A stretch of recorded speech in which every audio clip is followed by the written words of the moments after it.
book of Luke begins the story of Jesus' life by telling the story of John the Baptist, who would be the one to prepare the way for Jesus and his ministry. John's birth was foretold by an angel to John's father, Zechariah. Hear now from Zechariah as he reflects on his encounter with this angel, who would tell him he was going to have a son, even though Zechariah and his wife were very old and had never been able to have children. I remember everything about that day. I had been serving as a priest before God, and I was chosen to burn incense in the temple. I knew I would be chosen, even before it happened. I felt the fear, the hope rising unnamed in my chest all morning. I can smell the incense, remembering now. I can hear the prayers of the worshipers outside like it was yesterday. Then a light, a man, but not a man. I have never been so terrified in my life. The angel knew my name. He knew my Elizabeth's name. He told me of our future son. As the angel spoke, I looked down at my hands, now old and wrinkled. I remembered my wife's tears on my fingertips the last time I wiped them from her face, praying as I had prayed so many times that God would give us a child, begging him. I remembered, as the angel spoke his promises, all the years of her heartbreak, my failure, God's silence. The angel said not only would we have a son, but that our son would be great, that he would lead our people back to God, that he would prepare the path for the one we had waited for. It was too much for my heart to bear, to remember how much waiting there had been, how much disappointment. How can I be sure of this, I asked the angel, full of doubt and full of fear. Those were the last words I said until I held him in my arms. My son, my John. John lived his whole life in the same manner that he came into mine. He made a path in the wilderness. He made way for the promised one. In the temple that day, God found me in the wilderness of my doubt, my broken heart, my weary hope, and he made a path. The glory of the Lord was revealed in my darkness. The heart of God was displayed. The promise of God made true.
Mary had been pledged to marry Joseph when God told her that she would bring Jesus into the world.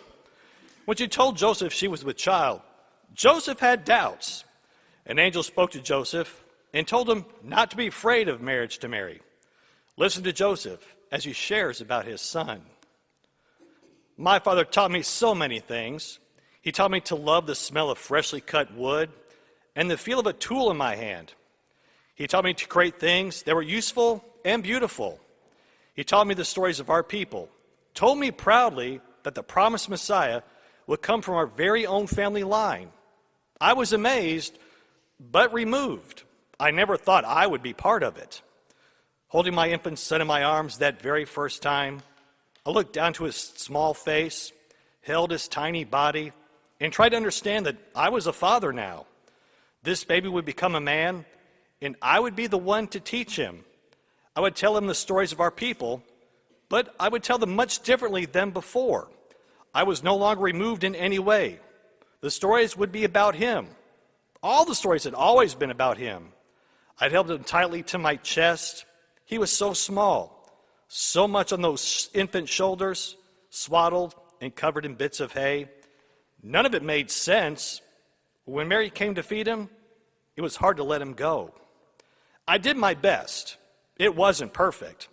One day, when Jesus was about 12 years old, Mary and I accidentally left him in Jerusalem. When we realized our mistake, we were frantic. We found him in the temple with the teachers. Mary was the first to speak, but I was the first one to spot him, just beside of my boy, standing there. No longer a boy, but a young man. Stopped me in my tracks. He asked questions that never occurred to me, and he gave answers that healed a part of me that had been broken for a long time. He was my son, but he was more than that. I'd known who he was, but had not fully understood who he was. My son was the old stories, yes, and he was telling new ones. My son, my all, the Lord of all.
wise men from the east saw a star appear in the night sky after Jesus was born.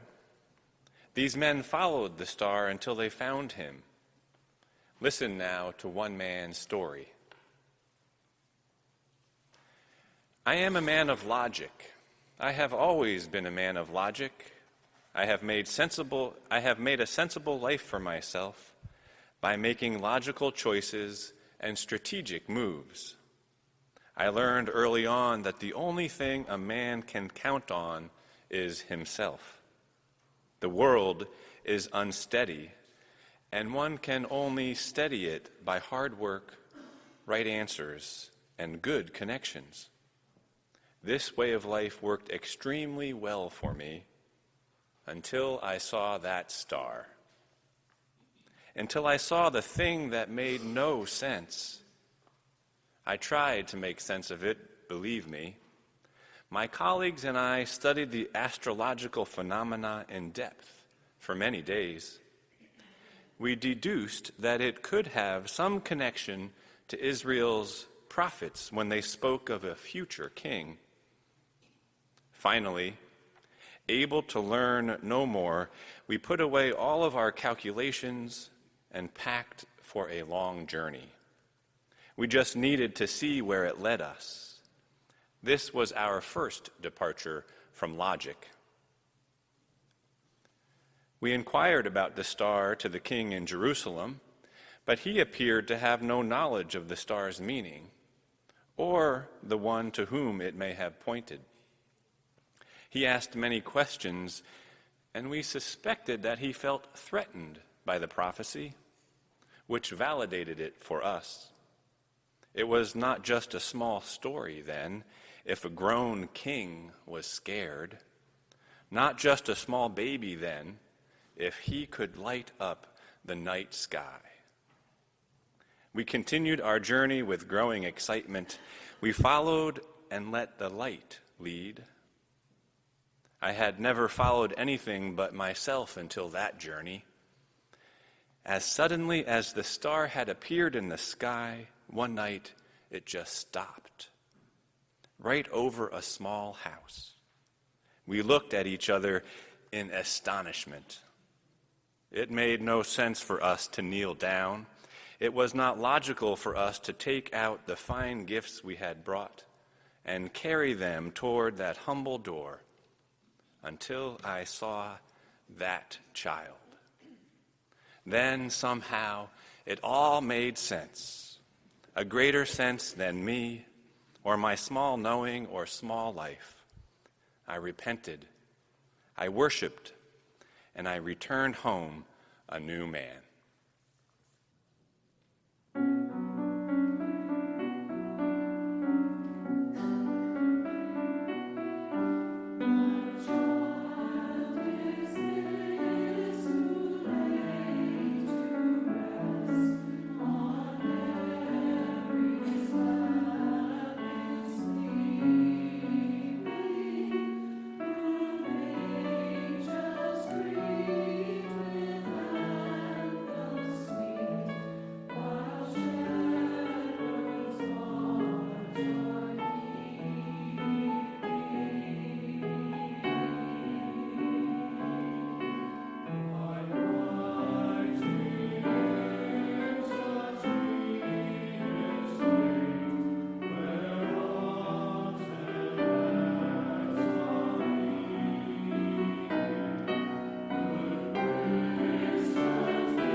mood of Christmas is sometimes majestic.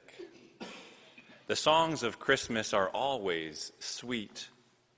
The tone of Christmas is often tender, like gentle Mary laid her child. The movements of Christmas go from majestic to sweet to tender, and yet they always bring us back to the Son of Mary, that little child. And so I ask, when did you first meet him? And what was it like? How did he come and when he came? Was it a quiet voice or an eruption of angels in the sky? Did you know who he was when you saw him? Were you afraid? Were you full of hope? This is a season to remember his story, the prophecies that pointed to his coming, his birth, his life, that God himself found a way to come and be with his people. We remember that Jesus did not live a life apart. His coming affected everyone. He changed the lives of everyone around him, ours too. And so, this is a season also to remember our story, his impact on our lives, the darkness, the doubt, the fear, the unworthiness, the self-sufficiency that have been ours, and also the light, the good promises, the comfort, the favor, and the guidance that have been ours because of him.